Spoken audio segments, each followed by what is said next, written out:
The search and rescue dogs had been standing at perfect attention for 11 minutes when the smallest one broke. It wasn't a bark. It wasn't an aggressive lunge.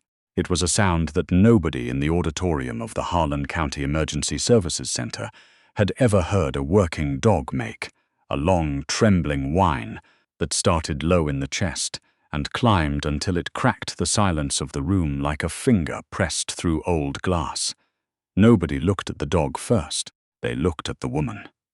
She was standing at the very back of the room, pressed against the wall near the emergency exit, as if she hadn't decided yet whether she belonged there or not. She was young, late 20s, maybe, with dark circles under her eyes and a second-hand fleece jacket that was 2 sizes too large, the cuffs frayed down to the threading. Her dark hair was pulled back with the kind of elastic band that comes free with a bunch of broccoli. She was holding a paper cup of vending machine coffee with both hands, and she was watching the dogs with an expression that nobody standing near her could quite name. Deputy Director Alan Forsyth was at the podium, 3 sentences into his remarks about Harlan County's Canine Search and Rescue Unit and their role in the Coldwater Ridge disaster, the worst wildfire in the county's history, which had killed 9 people and displaced nearly 4,000. The unit had located 6 of the 9 bodies and guided rescue teams to 11 survivors buried under debris. They were, Forsyth said, an outstanding example of what precision training and institutional investment could achieve. The 4 dogs, Ranger, Echo, Scout, and the smallest one, a Belgian Malinois named Blitz, sat at the front of the auditorium stage in a perfect line. Their handlers stood at parade rest behind them, Officer Dale Whitmore with Ranger, Officer Suzanne Park with Echo, Corporal James Britt with Scout, and Sergeant Conrad Ellis with Blitz.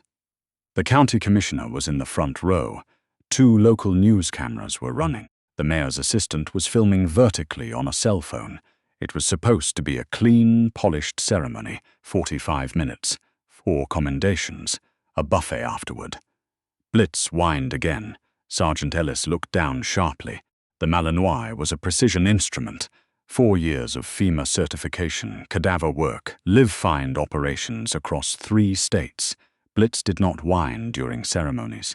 Blitz did not do anything during ceremonies, except sit and wait and stare forward with the focused intensity of a dog who understood on some cellular level that the job was never entirely off. "Blitz!" Ellis murmured, barely moving his lips. "Settle." Blitz did not settle. The dog's narrow head had turned 45 degrees toward the back of the auditorium, his dark amber eyes locked on something in the shadows near the emergency exit. His nose was working, fast, methodical, the way it worked when he was on a track, and the scent was fresh and close and overwhelming. His entire body was rigid with the effort of not moving. Then Ranger stood up. Officer Dale Whitmore, a 17-year veteran who had been through 3 riots and a flood and a building collapse that had taken 2 of his colleagues, grabbed his leash with both hands and planted his feet. Ranger did not go down. The big golden Labrador, the most decorated search dog in the unit's history, the dog that had pulled a 7-year-old girl out of a collapsed basement after 42 hours, was on his feet and pulling, his whole body trembling with the leash going taut between his collar and Whitmore's clenched fists. Echo and Scout followed within seconds. "Hold your dogs," Forsyth said from the podium, the microphone catching his voice and broadcasting the alarm through the auditorium. The county commissioner sat up straight. The cameras swung toward the line of handlers. Whitmore leaned back with his full body weight. Ranger was 2 years past his physical peak, a 12-year-old dog with a gray muzzle and a permanently stiff left shoulder from an old injury, and he was pulling like Whitmore weighed nothing. "I can't," Whitmore said, his voice stripped of all ceremony. "I can't hold him." Ranger snapped the secondary clip on his harness with a single violent twist of his shoulders. He was a 100-pound golden Labrador, and he covered the length of the auditorium in 4 seconds flat, weaving between rows of folding chairs as the crowd scrambled backward, and someone screamed, and 3 police officers stationed near the wall reached for their radios simultaneously. The woman at the back didn't move. She stood perfectly still as 4 highly trained search and rescue dogs, the pride of Harlan County, the animals who had appeared on the front page of the state paper 3 weeks ago, who were scheduled to receive a formal citation from the governor's office in the spring, converged on her like she was the only solid thing in the room. Ranger hit her first, or rather, hit into her. Not a tackle, not an attack, but a full-body lean, the dog pressing the entire side of his aging frame against her legs and shaking. He was whimpering. A 100-pound search dog with a grey muzzle and a chest full of commendations was pressing his nose into the hem of her oversized fleece jacket and whimpering like a lost puppy. Blitz went to her hands, specifically to the paper cup she was still holding, which she had not dropped, which she somehow hadn't spilled, and buried his narrow head under her wrist. Echo and Scout circled her twice, and then sat down on either side of her feet, pressing against her ankles, and did not move. The woman sat down on the floor, not because she was knocked over. She chose it. She set the cup down carefully beside her and lowered herself to the ground, and the dogs reorganized themselves around her in the way that working dogs never, ever did in public, boneless, shameless, completely stripped of their professional composure. Ranger put his head in her lap. Blitz climbed partially onto her knee. Echo pressed against her left side. Scout rested his chin on her shoulder from behind. She wrapped her arms around Ranger's neck and began to cry. The auditorium was completely silent for a long moment. The cameras were still running. Nobody said anything. Then Sergeant Ellis walked the length of the auditorium, his dress shoes clicking on the polished floor, and stood 3 feet away from the woman and the dogs, with his empty leash hanging from his hand. He looked at Blitz, the dog who had never once, in 4 years, shown affection to anyone other than Ellis himself, the dog who had bitten a trainee who reached for his collar without permission, the dog who slept in Ellis's truck and ate from Ellis's hand and had been, Ellis sometimes thought, the closest thing to a best friend he'd ever had. Blitz was asleep, partially on a stranger's knee in the middle of a formal ceremony in front of news cameras, asleep. "Ma'am," Ellis said, and his voice came out much softer than he intended. "Can you tell me who you are?"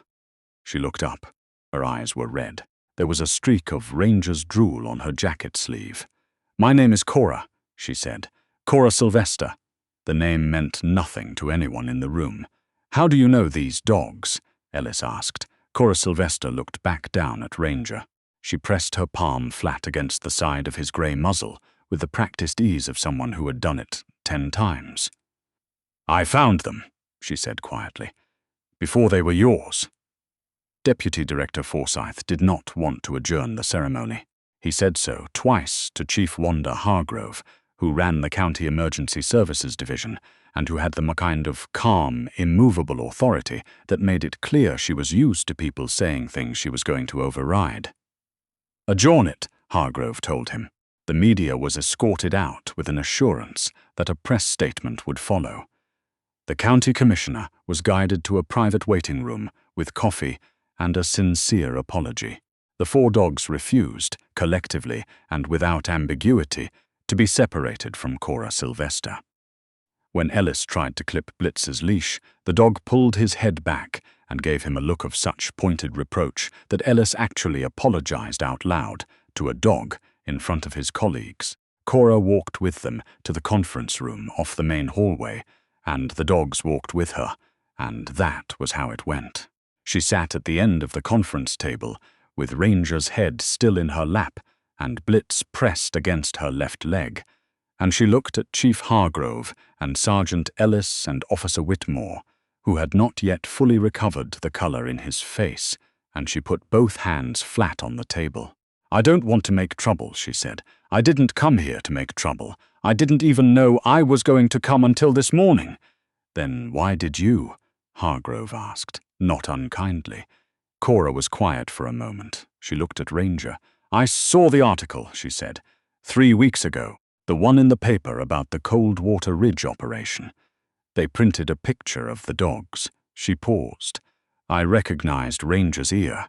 He has a notch in his left ear, bottom edge, from where he caught it on a wire fence when he was 9 months old.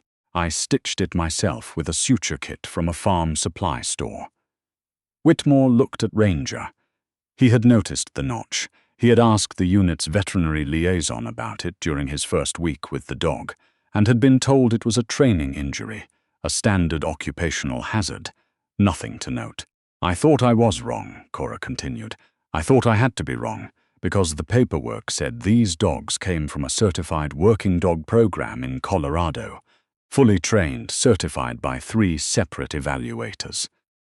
State of the art, she swallowed, but I kept looking at that picture, and then I found the one they ran online, the close-up of Blitz, and I could see the scar on his right flank, just under the rib. He got that from a piece of sheet metal when we were searching a collapsed barn after a storm 2 years ago, and nobody stitched that either. I used butterfly closures and medical tape, and I sat with him on the floor of my truck for 4 hours driving to the emergency vet in Danville. Ellis reached slowly across the table and turned Blitz's body slightly to the left. He lifted the edge of the dog's tactical vest. The scar was there, faint now, well healed, a 3-inch diagonal line running just below the last rib. Ellis had asked about it at intake. He had been told it was from a bite during protection training. Cora, Hargrove said carefully, I need you to walk me through this from the beginning. The beginning, Cora explained, was a hollow. Not a shelter, not a program, a hollow, a 3-acre piece of scrubland in Pickett County that she had inherited from her grandmother at 23, along with a leaking tin roof house, a decommissioned septic system, and $1,100 in a savings account. She had been working as a vet tech at the time and studying for her state certification exam, and doing neither particularly well because the money was always slightly short, and the hours were always slightly too long, and she had a way of bringing things home that she shouldn't. The first dog was a Belgian Malinois puppy she found in a garbage bag behind a convenience store in March of 2019.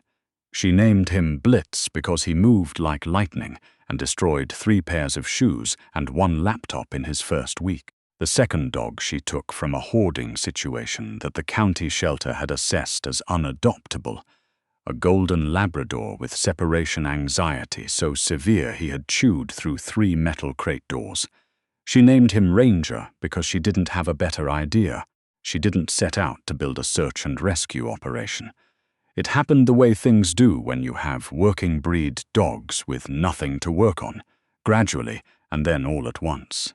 She started training them with borrowed books and YouTube videos, and a retired search handler named Bev Kowalski, who lived 40 minutes away and came out every other Saturday for 2 years and taught Cora things that weren't in any book. Scout came from an animal control hold. Echo came from a neighbor who was moving and couldn't take a dog.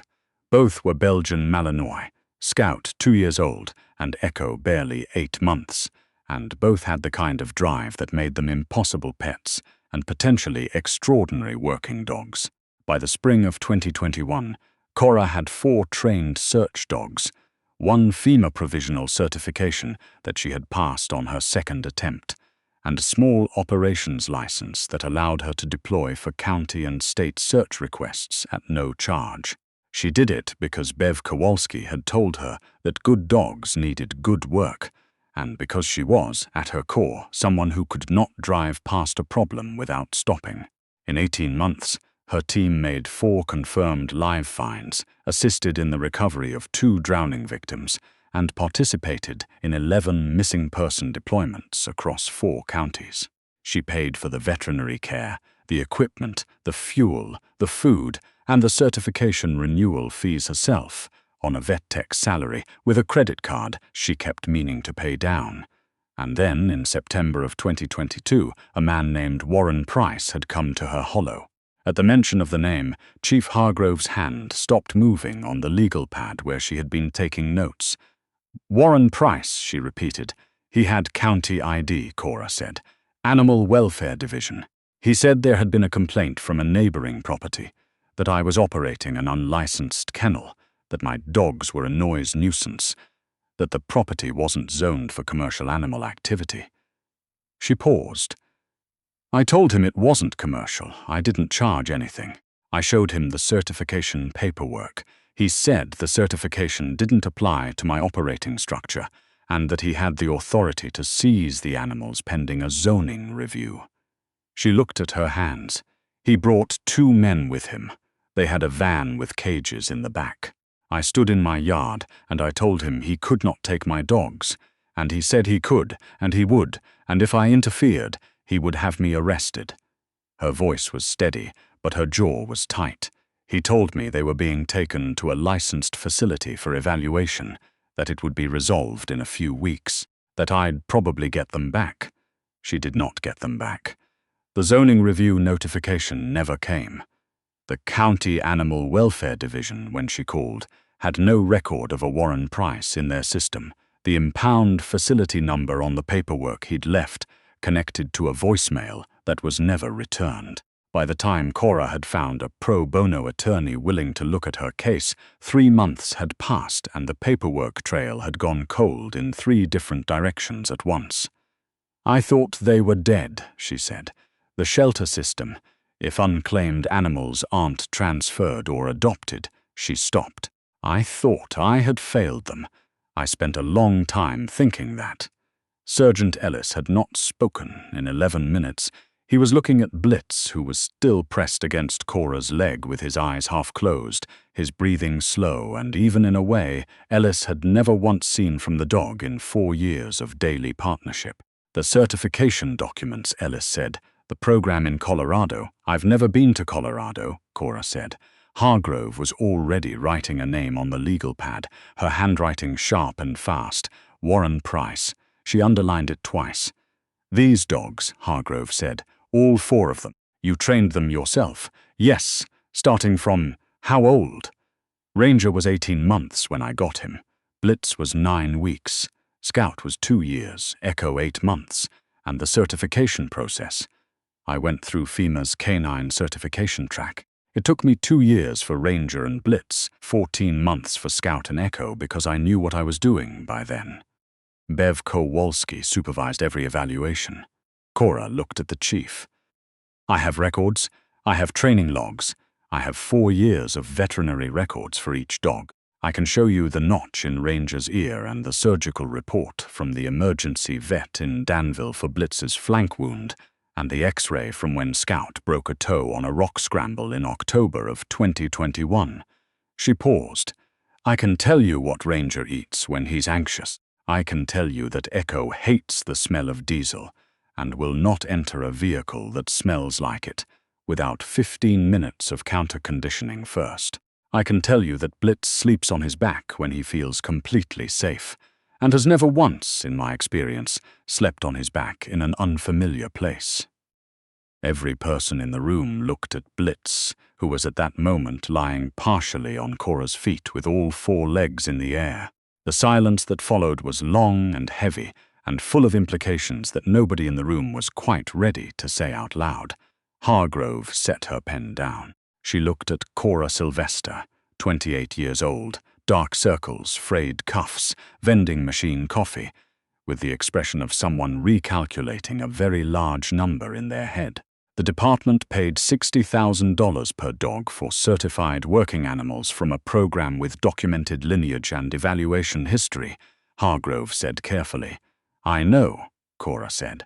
I read the budget allocation in the public records filing. Those dogs were assessed by 2 independent evaluators before purchase. Yes. Cora was quiet for a moment. The evaluations were real. The dogs are real. The training is real. I did that. What isn't real is where they came from. It took 9 days. Warren Price, it turned out, was not difficult to find. He had never actually worked for the County Animal Welfare Division. He had worked for 3 years for a private consulting firm that provided contract services to the county's procurement office, specifically to the department overseen by a deputy director named Thomas Galt, who had signed off on the purchase of 4 professionally trained search and rescue dogs from Cascade Peak Working Dog, Program Colorado, approximately 4 months after the dogs had been seized from a hollow in Pickett County. Cascade Peak Working Dog Program did not exist. Its documentation was thorough, its website was convincing, and its Colorado address corresponded to a commercial mailbox service that received, on average, 12 pieces of forwarded mail per month. Galt had pocketed $240,000. Price had taken the dogs, held them for 3 months in a rented rural property while the documentation was fabricated and aged, and then delivered them to a trainer named Roderick Fenn, who had done the final polish on the paperwork and photographed the dogs in front of a rented mountain backdrop for the program's certification portfolio. They were arrested on a Tuesday. Galt at his home in the county's east side. Price at a bar in Knoxville where he was watching football and drinking a beer when the agents came in. Fenn, who had the most colorful response to the situation, had to be physically separated from the agents by a door he had locked himself behind and spent 45 minutes refusing to open. The charges were fraud, grand larceny, conspiracy, and, at the specific and persistent insistence of the county prosecutor, who had a soft spot for this particular category of case, criminal animal cruelty, for the theft and confinement of 4 trained working animals belonging to a licensed handler. Chief Hargrove called Cora Sylvester on a Thursday morning. Cora was at work. She was trimming the nails of a beagle who did not appreciate the attention, and she had the phone wedged between her ear and her shoulder, and the first thing she said when she heard Hargrove's voice was, "Hold on, I have to put down the dog." The beagle seemed relieved. Hargrove told her about the arrests. She told her about Galt and Price and Fenn. She told her that the county's legal counsel had reviewed the ownership question and concluded that the dogs were, unambiguously, Cora's, that the county would not contest the return. There was a long pause on the line. "Chief," Cora said, "can I ask you something?" "Go ahead." Ranger, his shoulder. "The left one." Her voice was careful. "Does it bother him?" I could always tell when the weather was about to change because he'd favor it slightly. He hurt it before he came to me, and I never fully got it resolved. Hargrove was quiet for a moment. Whitmore mentioned that. He noticed it about 6 months in. The unit vet has been managing it. "Okay," Cora said. "Good." Another pause. "Is he? Are they okay?" "They're the best search and rescue unit in 3 counties, Hargrove said. "They've saved lives, real ones, because of what you built into them." Her voice shifted slightly. "What you gave them." Cora didn't say anything for a while. The beagle sat down on the exam table and looked at her. "Taking them back," Cora said slowly. "I live in a 2-room apartment now. I gave up the hollow after. I couldn't keep paying for it without the dogs. I work 40 hours a week, and I study for my advanced certification on weekends, and I don't." She stopped. "I don't have what they need anymore. What I built for them. The space, the work. I know," Hargrove said. "They need the work," Cora said, and her voice was very quiet. "That's the thing about them. All 4. They go wrong without the work. They're not pets. They never were. They need a job and a team and—" She stopped again. Hargrove waited. "They're happy?" Cora asked. "Doing this?" "Cora," Hargrove said. Ranger walked into a building that was structurally unstable in the middle of a wildfire to locate a survivor. And when he came out, he sat down next to Whitmore and leaned on him, and Whitmore cried, "Which he will deny if you ask him directly." A pause. "They're doing what you made them for." The line was quiet for a long time. "Okay," Cora said finally, "then they should stay." There was a second ceremony 6 weeks later. Smaller.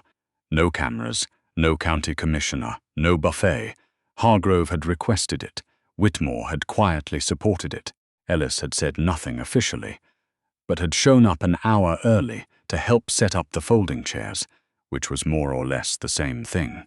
It was held in the training yard at the back of the emergency services facility on a cold Saturday morning in late November, when the sky was the particular shade of white that comes just before the first snow. Cora arrived in the same second-hand fleece jacket, which she had washed since the first ceremony, and a pair of boots that were better suited to the occasion than the paper cup of coffee she was again holding when she came through the gate.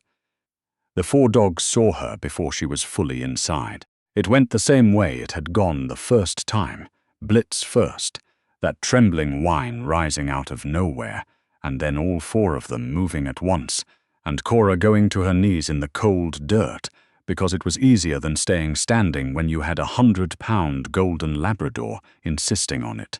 The handlers stood in a loose semicircle. Whitmore had his arms crossed and was looking at the sky with the expression of someone who was not going to cry in front of his colleagues for the second time in 2 months. Ellis was watching Blitz the way people watch things they don't have words for yet.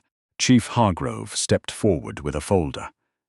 "The county's legal counsel has advised us," Hargrove said, "that the animals currently designated as Unit 4 of the Harlan County Search and Rescue Canine Division are the legal property of one Cora Ann Sylvester, licensed handler, Pickett County, currently of record in Harlan County as a certified search and rescue specialist." She opened the folder. "Mrs. Sylvester has signed a formal working dog agreement with the department, which provides that the dogs will remain on active duty with their current handlers, and that Ms. Sylvester will serve as the unit's civilian training consultant and behavioral specialist at a rate commensurate with her certification level, effective January 1st. Whitmore looked at Cora. "He still favors the left shoulder in cold weather," he said. "In case that was going to be your first question." "It was," Cora said from the ground, with her arms around Ranger's neck. "Thought so." Blitz had given up entirely on dignity and was sitting in her lap, which, given that he was a 47-pound working Malinois and not a toy breed, required a certain structural commitment from both parties. Echo and Scout were pressed against her sides. Ranger was doing the leaning thing, his whole body weight tipped into her, his grey muzzle resting on her shoulder, his breathing long and slow. "He does that when he's calm," Cora said quietly, more to herself than anyone else. "He's always done that. When he decides something is safe, he just leans." Whitmore nodded once, like he was filing that away, next to everything else he'd learned about this dog over 2 years of partnership. The shoulder, the grey muzzle, the way Ranger sometimes stopped in the middle of a track and sat down and looked back at him like he was checking to make sure Whitmore was still there. "He leans on me too," Whitmore said, "when we come out of a bad one." Cora looked up at him. The first snow of the season started coming down about 20 minutes later. Thin, preliminary flakes that weren't committing to anything yet. While Cora Sylvester sat in the dirt of the training yard of the Harlan County Emergency Services Center, with 4 search and rescue dogs arranged around her, like they had always known exactly where they belonged, and the handlers stood in a circle that had quietly become something else, something without an full name, and the sky came down white and soft over all of them. Warren Price was sentenced to 6 years. Thomas Galt received 8, with restitution. Roderick Fenn took a plea and cooperated with the prosecution in exchange for a reduced sentence, which he served entirely without incident, which said something about either his character or his legal team. All 4 dogs remained on active duty. In the following year, they participated in 23 deployments and made 9 confirmed live finds, including a 3-year-old who had wandered into a flood control channel during a spring storm and been located by Blitz in 11 minutes flat. Every time, without exception, when Cora Sylvester walked through the gate of the training yard, the most decorated search and rescue unit in 3 counties abandoned whatever it was doing and came to find her. They always knew, they had always known. That was the thing about these dogs. You could train them to track and certify them, and put official patches on their vests, and give them handlers, and a budget line, and a name in a county report. But the thing underneath all of it, the thing that had made them what they were, had been built in a hollow in Pickett County by a 24-year-old vet tech with borrowed books and a fraying credit card, and the particular kind of stubbornness that looks, from the outside, exactly like love.